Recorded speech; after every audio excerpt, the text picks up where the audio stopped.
What up?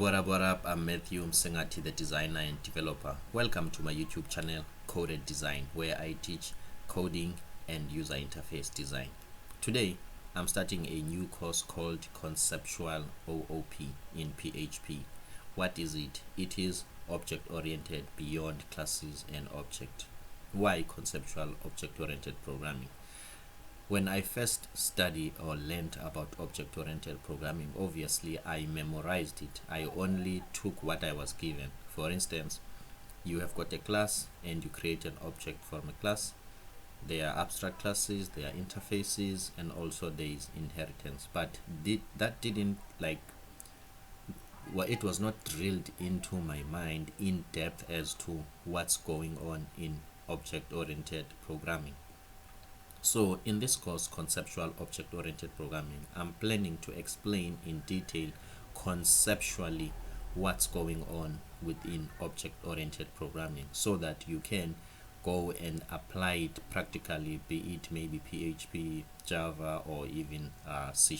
So without wasting time, let's get into it. Obviously, in object-oriented programming, you might have heard about a class. I would like to say everything begins with a class in object-oriented programming. So let's get into it. What is a class? According to me, I can liken a class to a house plan. A class in object-oriented programming, it's more like a house plan. It's a blueprint. The blueprint contains everything that is needed to construct a house. The height of the house, the rooms, where the windows will be, etc. So in object-oriented programming, a class is just like that. What does that mean? Something real will be created from it. Just like in a house plan doesn't end there in a paper. It must be constructed. It must be something real. Just like a class, something will be created from a class. And what is that? It's an object. So in object-oriented programming, when you are creating an object from a class, we call that instantiation. You are creating an instance of a class, more like an object of a class. So keep this in mind. A class is a house plan. An object is the real house. So for instance, below this line, I've got an example of a piece of code in a way of creating a class and also creating an object from a class. As you can see in this line, class items, here we are just creating an empty class, I can say, but the name of the class is item. That's why here I've written we're creating a class. And then here we are creating declaring a variable, and inside the variable we are assigning a class, an object. We are assigning an object of class item. So when we are saying new items, we are saying create a real house of item. So it's more like these items, it's a plan where we will create new items, meaning that we're going to create a real house, an object that will be saved in item 1. Can we create another object? Maybe we call it item 2. Of course, we can create another object called item 2 and say equal to new items. So that's how you instantiate, you create an instance of a class. So here I've written creating an object of a class, and that object is going to be saved under item 1. So as you can see that in object-oriented programming, it doesn't end in classes, but classes must be instantiated. Very important to notice, there is a class and there is an object. Please make a distinction on those things, that these are different things. Obviously, some people they use the word interchangeably, but in this case, in the case of the course and my own understanding, know that there is a class, and then from a class we create an object, and we can create as many objects as we want. Let's say that a builder received a plan to build a house, as you can see here, a house plan and a real house. And then as he's looking at the house, inspecting the environment where he will build the house, he realized that there is a real life problem. What is the real life problem? There is a big stone at the back of the house. Okay, what is the big stone has got something to do with a plan and the actual house that is going to be constructed. The builder saw it coming, or he sees it coming, that when it's raining, the water will go down the roof and it will flock at the back of the house. And what's the problem with that? Obviously the wall will be moist, and then after that, maybe that moisture might damage the furniture. That's a problem. So what's the real meaning behind I see it coming?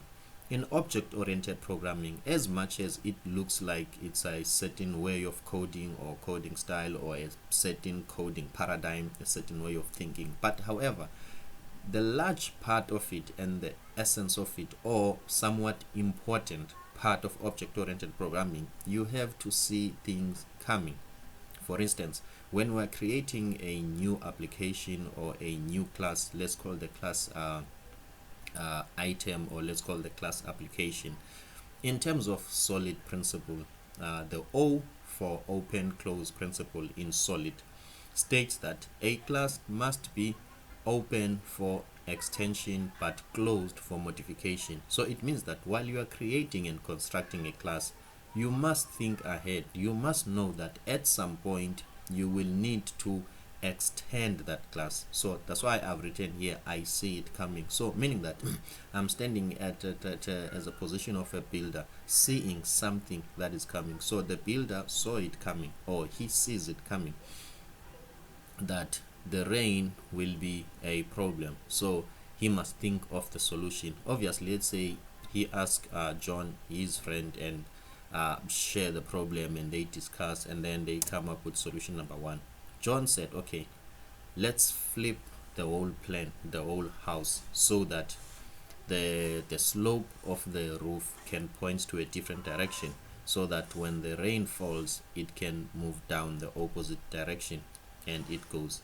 Obviously, that's a solution, but however, remember, as you can see on the previous slide, that according to the plan was designed, or according to the environment, the plumbing pipes are here underground, so they are almost like on the left. That's why the sink is on the left. Now if we flip the whole plan, as you can see now, the sink is moving from the left and it's going to the right. So what's the problem with that? It will mean that the builder now, they have to drill this concrete, if that is, and also organize some extra pipes so that they can some sort of fix this plumbing issue that they have now. Unfortunately, they don't have the budget. Let's take that problem into practicality. How does it apply in object-oriented programming or in programming in general? As you develop a software, or as you are coding, you will find out that you don't have all the resources. In most cases, client will request changes, and also they will request changes now, so you don't have much time to look up and down into a messy code. Obviously, when I'm saying messy code, it always feels like reading someone else's code, but however, a code can be spaghetti or it can be messy even if you were writing it. You are writing it today, tomorrow it has already expired, because you are a human being, you've got problems, maybe you are an uncle, you are a father of two kids or whatever. When you come back to a code on the second or third day, it might be difficult for you to really understand what were you thinking. So you don't have the whole time in the world to go to that and sit and think what were you thinking.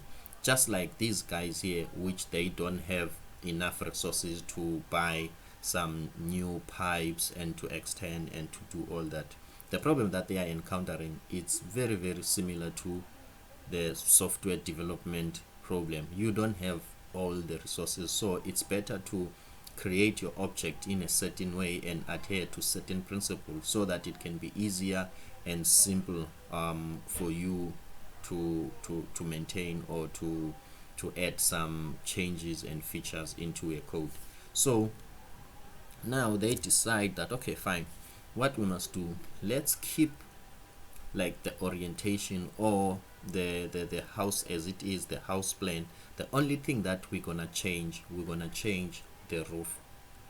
So we're just gonna change the slope of the roof. So we're gonna build the house as it is, but what we're gonna do when it comes to the roof, instead of it slanting to this direction, we're gonna change it and it slant to this direction.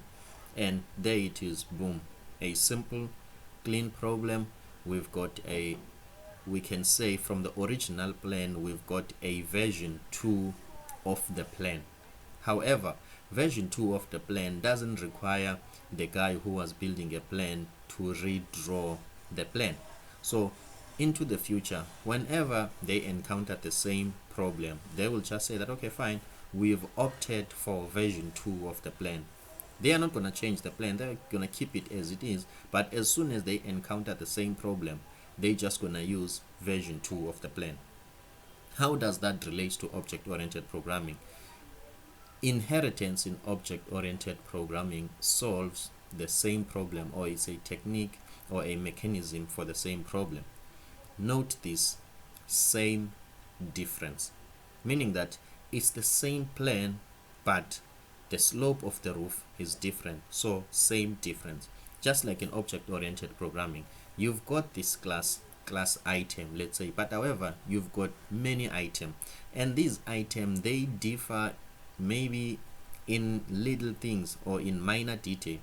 Maybe they differ in color, so it's still an item, but the color is different. So what you can do, you can take all the common characteristics or traits, put them in a class, and then from then create objects that will differ or that will inherit from the parent class, and they will implement their own differences. So that's how this example might fit into object-oriented programming, because now going forward, when they are implementing the second version of the house plan, they will just maybe give it a name to say that roof version. Then they know that a roof version of this plan is the same thing, but however the roof has just changed, it's being flipped, and that's it.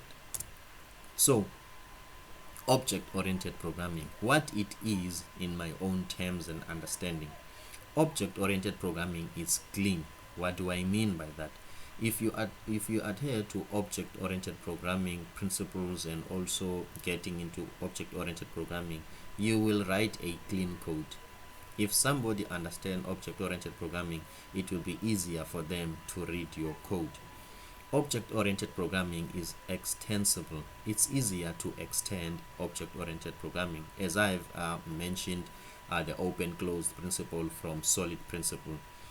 The class that is open for extension but closed for modification. So as you can see that while the designer was developing, while the developer was coding or was developing the software or the app or whatever class he was writing that class, he was aware that the class need to be closed for modification. He must not go there and modify the class, but he must just extend the class.